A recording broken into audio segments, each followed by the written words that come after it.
마가복음 11장 20절에서 25절. 그들이 아침에 지나갈 때에 무화과 나무가 뿌리째 마른 것을 보고 저주하신 무화과 나무가 말랐나이다. 예수께서 그들에게 대답하여 이르시되 하나님을 믿으라. 내가 진실로 너희에게 이르노니 누구든지 이 산더러 들리어 바다에 던져지라 하며 그 말하는 것이 이루어질 줄을 믿고 마음에 의심하지 아니하면 그대로 되리라. 그러므로 내가 너희에게 말하노니 무엇이든지 기도하고 구하는 것은 받은 줄로 믿어라. 그리하면 너희에게 그대로 되리라. 서서 기도할 때에 아무에게나 혐의가 있거든 용서하라. 그리하여야 하늘에 계신 너희 아버지께서도 너희 허물을 사하여 주시리라 하시니라. 아멘. 어느 교회에 나이가 지긋이 드신 그 담임 목사님이 주일학교 예배 설교를 하게 되셨어요. 그런데 작년 예배 설교만 하셨던 목사님이라 그런지 주일학교 아이에게 적합한 설교를 잘 못하신 거죠. 목사님이 설교를 막 하시는데 아이들이 몸을 비틀고 이 아이들과 저 아이들과 장난을 치고 또 급기야는 아이들이 바깥으로 나가는 일까지 발생하게 됩니다. 목사님이 얼마나 당황을 했는지 작년 설교하다 보면 성도들이 가만 앉아서 경청하지 않습니까?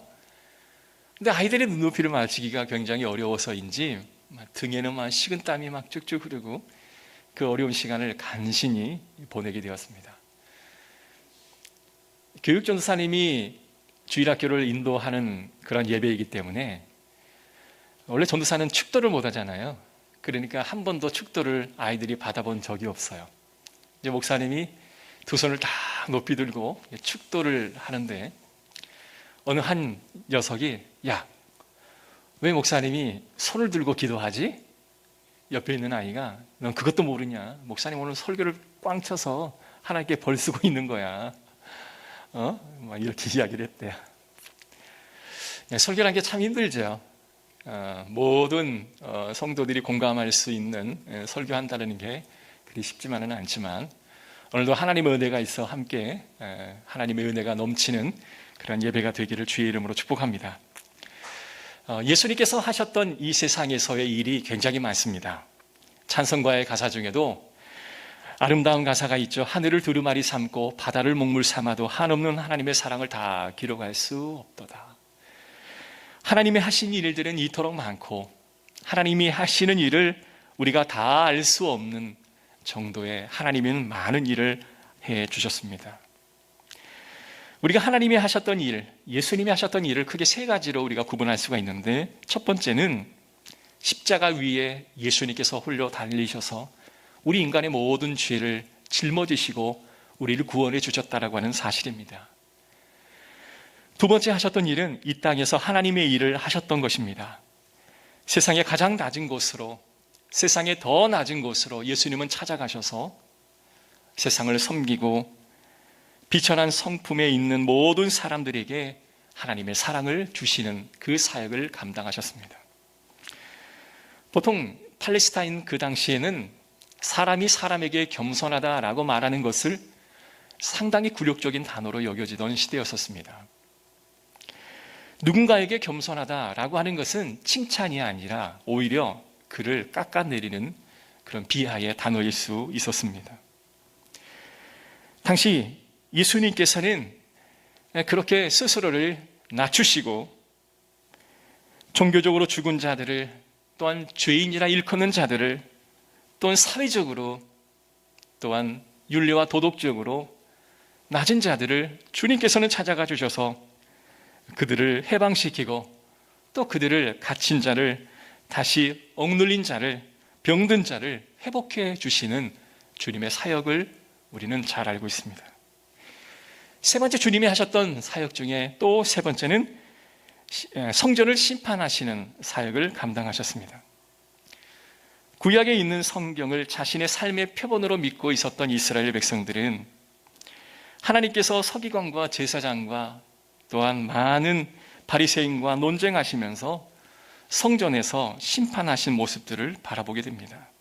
그저 심판하고 훈계하실 뿐만 아니라 성전을 책망하심으로 성전 공동체가 아닌 새로운 공동체를 세우기를 원하셨던 거죠.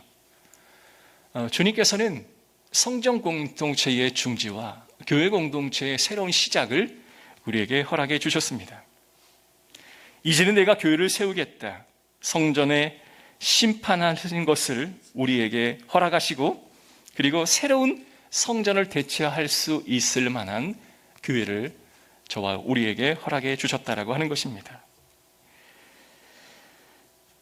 구약에서 하나님께서는 몇몇 사람들을 슈퍼스타와 같이 세우셔서 하나님의 일을 감당케 했습니다. 모세도 그렇고요, 다윗도 그렇고요, 예레미야도 그렇습니다. 그런데 하나님께서는 교회를 통하여 하나님의 나라를 이루실 때에는 모든 사람들, 교회에 속한 모든 사람들을 통하여 하나님의 일들을 이루어 가시는 모습들을 바라보게 됩니다. 예수님이 공생애를 기간을 다 지내고 종료 주일이 예루살렘에 입성합니다. 종교의 중심이었던 예루살렘의 주일에 예수님께서 교회에 들어가셨습니다. 주일에 들어가셨습니다. 모든 사람들이 환영하죠. 손에는 종려나무 가지를 들고 호산나 호산나 여호와의 이름으로 오시는 이여 외칩니다. 예루살렘에 들어가실 때에 예수님께서는 본격적인 사역을 시작하시는 것이 아니라 예루살렘에 들어가자마자 베단이라고 하는 동네로 예수님은 들어가십니다. 이 베단이는 당시 향유 옥합을 예수님 발 앞에 깨뜨려서 부었던 여인이 살고 있었던 지역이었습니다. 이 베단이라는 곳은 당시 예루살렘에서도 가장 가난한 사람들이 모여있는 동네였어요. 예수님께서 예루살렘에 입성하셨지만 수많은 사람들이 환호하고 얼마나 많은 사람들이 예수님을 자신의 집으로 모시기를 원하셨을까요? 아마 권력자들도 또한 권세자들도 다 예수님을 자신의 집으로 모시기를 원하셨을 겁니다. 그런데 예수님께서는 그들의 요청에도 대응하지 않고 가장 가난한 곳 베다니라고 하는 마을에 하룻밤을 묵게 됩니다. 그 다음 날 아침이 되어서 예수님은 베다니를 떠나 성전으로 향하게 됩니다. 성경의 재미있는 표현은 뭐냐면 예수님께서 시장하셨다라는 표현이에요. 아마 베다니의 가난한 마을에 예수님이 하루를 묵었지만 그들은 예수님에게 식사조차 제대로 제공할 수 없었던 것 같습니다. 성전으로 향하는 그 길에 예수님이 시장하셨던 거죠. 예수님과 함께 제자들과 함께 걸어오는데 한복판에 나무 한 그루가 서 있습니다. 근데 그 나무를 성경은 무화과 나무라 지칭하죠. 지금 무화과 나무가 3월, 4월에는 잎이 무성한 나무였는데 자세히 그 나무에게 가까이 다가갑니다. 잎은 굉장히 무성한데 실질적으로는 열매가 없었던 것입니다. 그리고 예수님께서 그 나무를 향하여 저주를 합니다. 앞으로 너로부터 열매를 따먹는 사람이 한 사람도 없을 것이다. 그런데 그 뒤에 이어오는 성경의 말씀은 이른 무화과가 열릴 때가 아니었기 때문이다 라고 지칭을 하고 있습니다. 무화과가 열매 맺힐 때가 아니어서 열매를 맺지 못한 것인데 왜 저주했을까? 예수님께서 왜 무화과가 열릴 철도 아니고 때도 아닌데 왜 그 나무를 저주했을까? 예수님께서 기대하신 것은 무화과 열매 자체가 사실은 아니었습니다. 자, 6월과 9월에 무화과 나무는 2번 열리게 됩니다. 1년에 2번 열매가 맺혀지게 되는데 예수님께서 무화과 나무 앞에 나아가실 때는 풍성한 그 열매를 기대하신 것은 아니었습니다. 3월과 4월에는 사실상 열매가 맺히지 않는 때입니다. 그런데 아람어로 이 타크시라고 하는 열매가 나오는데 이 열매는 그 씨앗 형태의 아주 작은 열매입니다. 여러분 어렸을 때 호박을 이렇게 훑으셔서 남은 씨를 햇볕에 바짝 말라 그것을 까먹은 경험이 혹시 있으십니까? 조금 궁금하고 좀 시장기가 돌 때 그것은 아주 유능한 그런 간식거리로 적합한 것이죠. 이 타크시라고 하는 이것은 이 무화과 나무에 어떤 당도 있고 또 수분을 포함하는 그런 열매라기보다는 이렇게 작고 또 딱딱한 그런 나무 씨와 같은 씨앗과 같은 그러한 열매를 우리에게 말하는 것이죠. 실상 이 타크시로 식사를 대용할 수는 없지만 허기진 나그네들의 그리고 굶주린 사람들에게 있어서 아주 귀중한 식사의 대용품이 될 수 있다는 겁니다.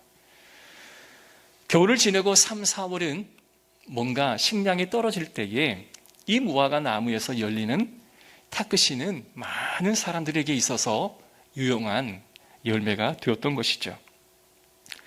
예수님께서는 좋은 열매를 기대하시는 것은 아니었습니다. 허기를 달랠 만한 작은 타크시와 같은 열매를 기대하셨는데 그 나무에 열매가 맺히지 않았던 것이죠. 열매가 없으면 안 되는데 마땅히 있어야 할 그것이 없기 때문에 예수님께서는 그 나무를 저주하셨던 겁니다. 햇볕을 잘 맞았는지 또한 양분을 잘 빨아들였는지 잎은 굉장히 풍성하고 보기에는 굉장히 화려하고 좋은데 가까이 다가가서 그 이파리를 들춰보고 아무리 찾아도 그 작은 열매를 찾을 수가 없었던 것이죠. 잎이 우거졌던 나뭇잎을 들추시면서 작은 열매를 맺기를 원하셨고 찾기를 원하셨지만 아무것도 없음을 바라보시면서 예수님께서 그것을 저주하십니다. 그리고 나서 예수님이 떠올린 한 그룹이 있었는데 그것은 바로 이스라엘 백성들이었습니다. 왜 이스라엘 무화과와 같은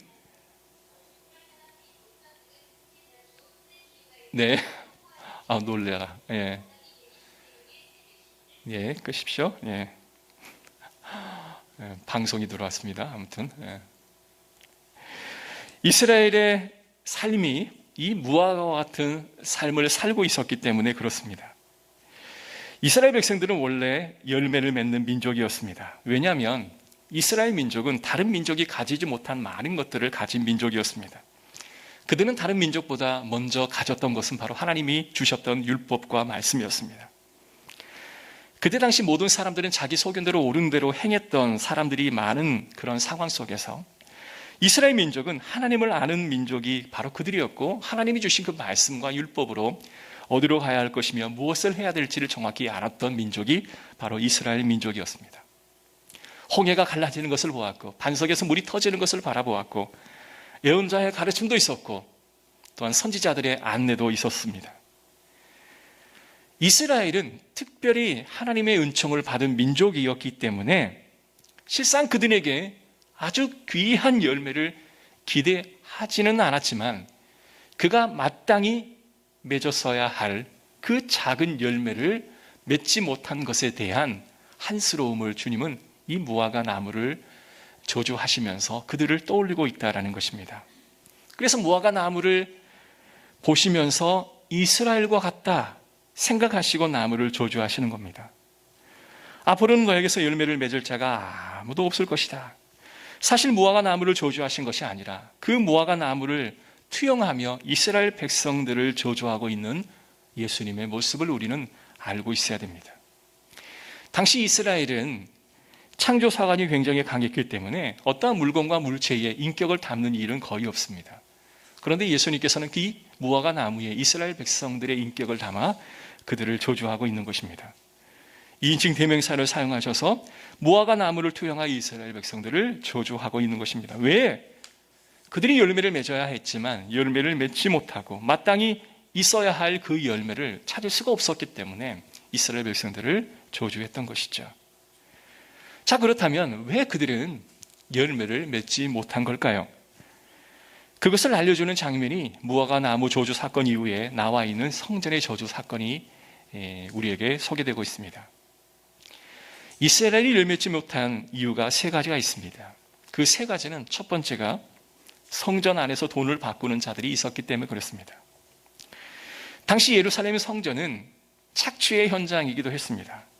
왜냐하면 당시는 성전 안에서 환치기를 하는 사람들이 꽤 많았기 때문에 그렇습니다. 우리가 잘 알다시피 율법을 따라 살아가는 성인이라고 한다면 1년에 반세계씩의 세금을 성전에다가 바쳐야 했습니다.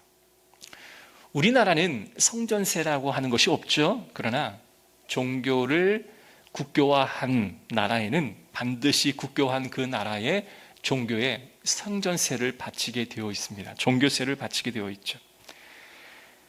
당시 성전에는 통용되어서는 안 되는 로마 황제의 얼굴이 새겨진 그러한 드라크마나 이러한 동전은 성전 안에 반입이 금지되어 있었습니다. 그래서 성전 세겔로 환전을 해야만 했기 때문에 많은 사람들은 자신이 가지고 있는 돈을 성전 세겔로 환전을 해야만 했습니다.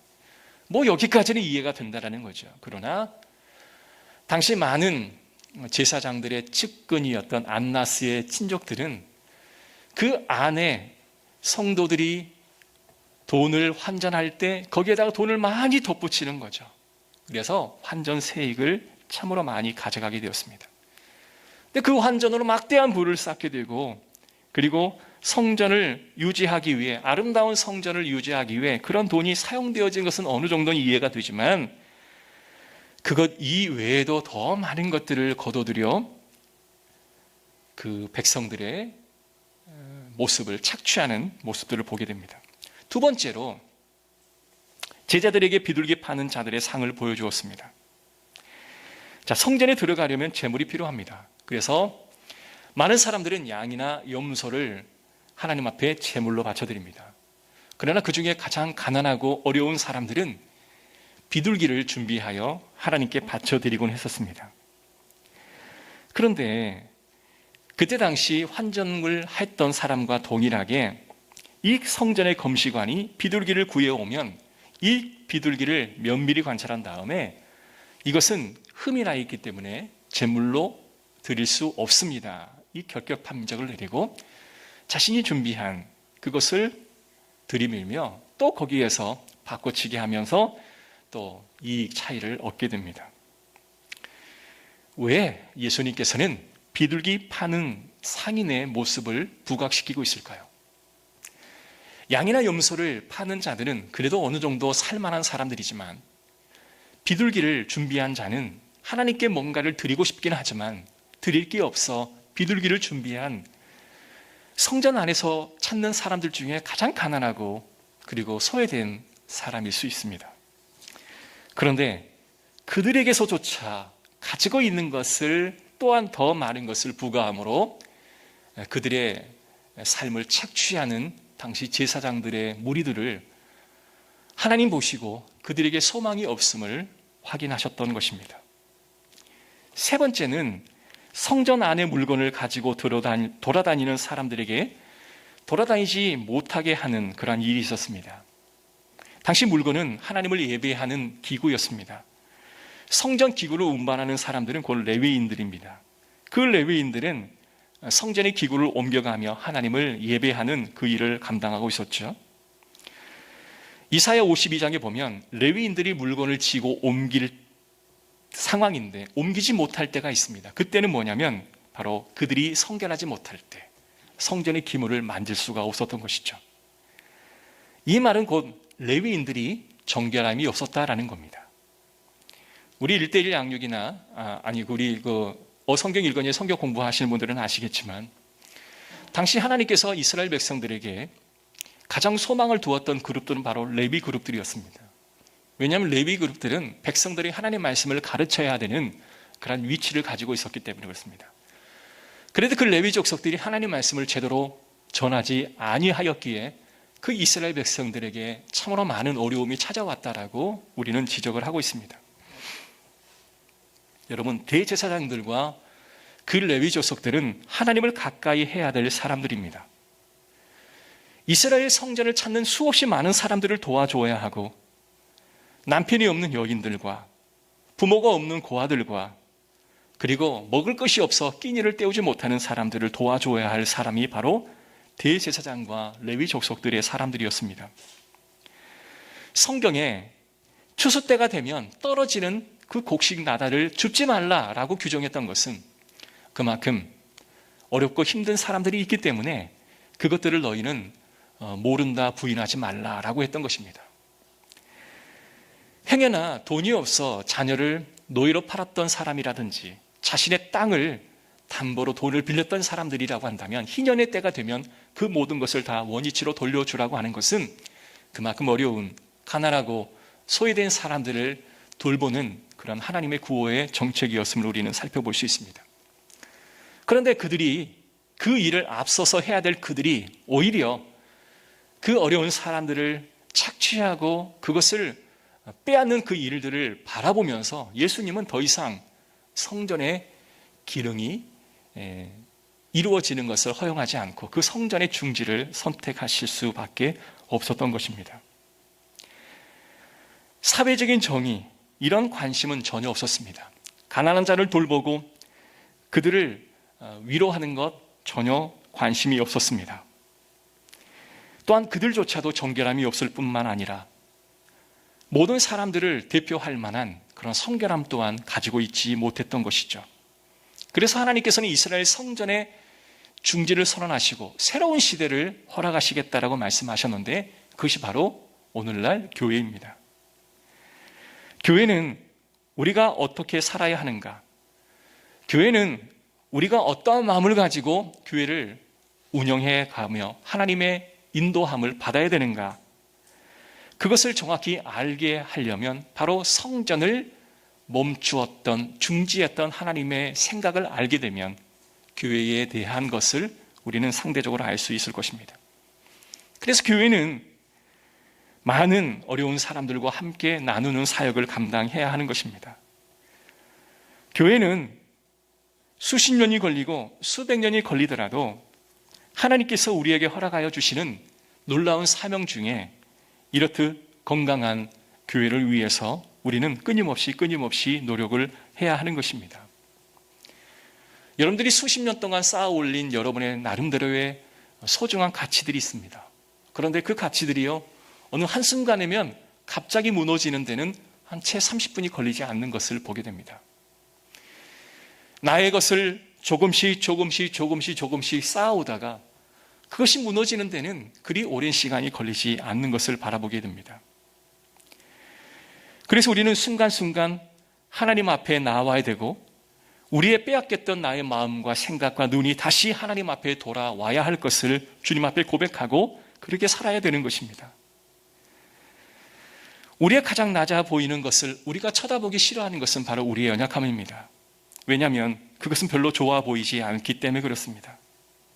그러나 우리가 진정 쌓아왔던 것들이 하루아침에 떨어지는 그러한 모습들을 바라보면서 우리는 낮은 곳에서의 하나님을 보는 그 훈련을 하게 되는 것이죠. 사랑하는 성도 여러분, 그렇다면 이러한 성도가 교회를 함께 생활을 하며 우리에게 기억해야 할 두 가지를 우리에게 알려주십니다. 첫 번째는요, 성전된 우리는 종말을 기억하고 살아가자라고 말씀하십니다.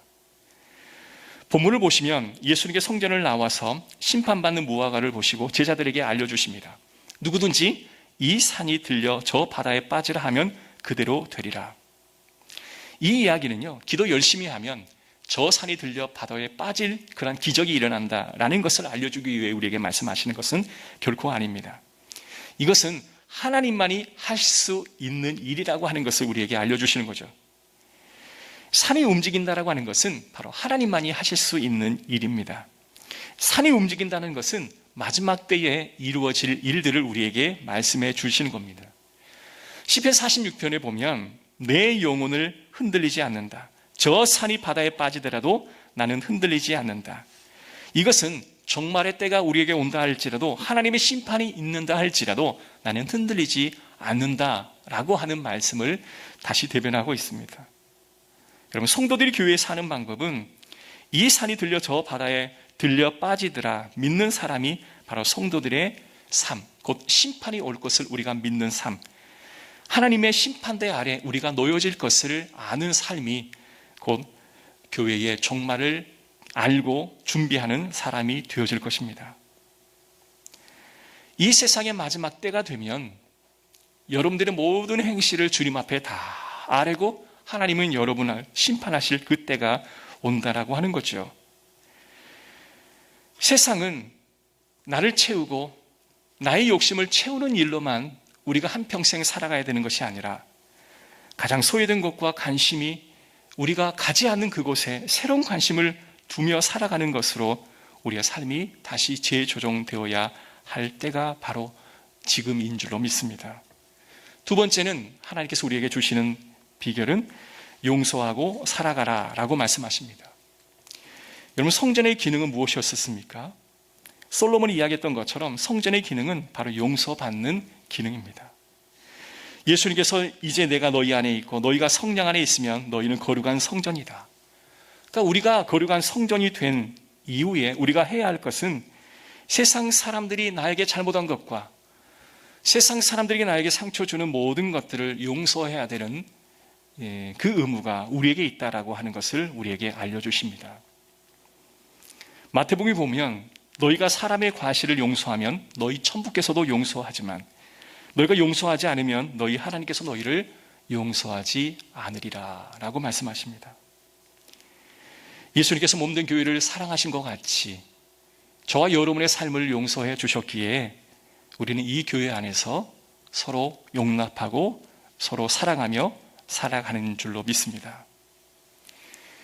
그런데 우리가 그 용서하지 못하는 가장 중요한 마음 중에 하나가 바로 배신감입니다.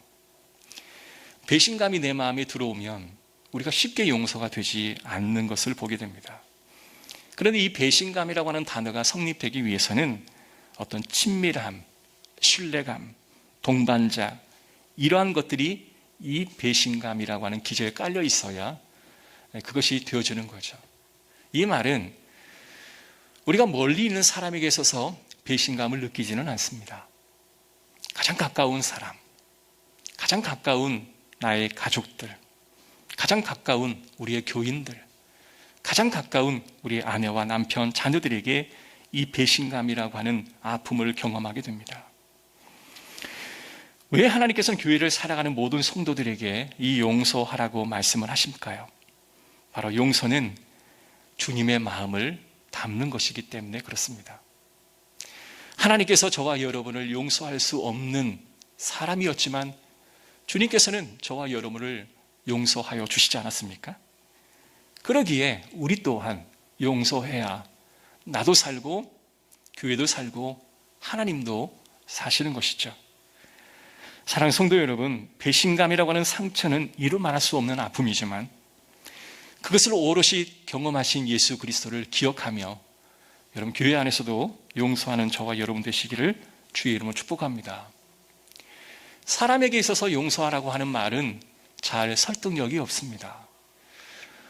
용서하지 못하는 자에게 찾아가서 용서하라고 하는 말이 그렇게 큰 효과가 있을 거라고 저는 생각하지 않습니다.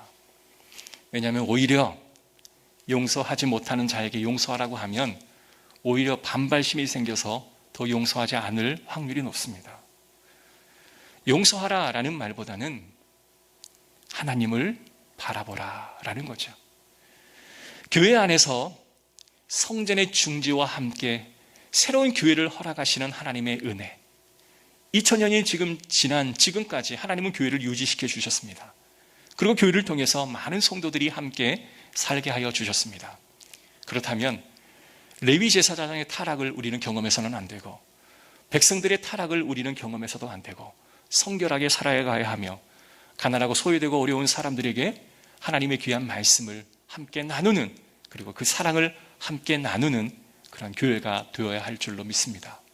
교회는 온전히 하나님의 소망이고 하나님의 사랑임을 알고 그 교회를 형성한 저와 여러분이 오늘도 최선을 다해 하나님의 음성을 듣고 실행하는 저와 여러분 되시기를 주의 이름으로 축복합니다. 기도하겠습니다. 하나님, 참으로 감사합니다. 성전의 중지는 곧 교회의 시작이셨습니다.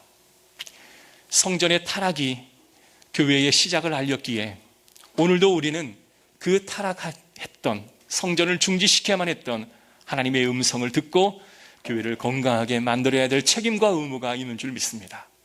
종말의 때가 올 것을 알고 그 안에 하나님을 사랑하는 자들이, 하나님께 용서를 받은 자들이 용서할 수 있는 두 가지를 꼭 실천할 수 있도록 인도하여 주시옵소서.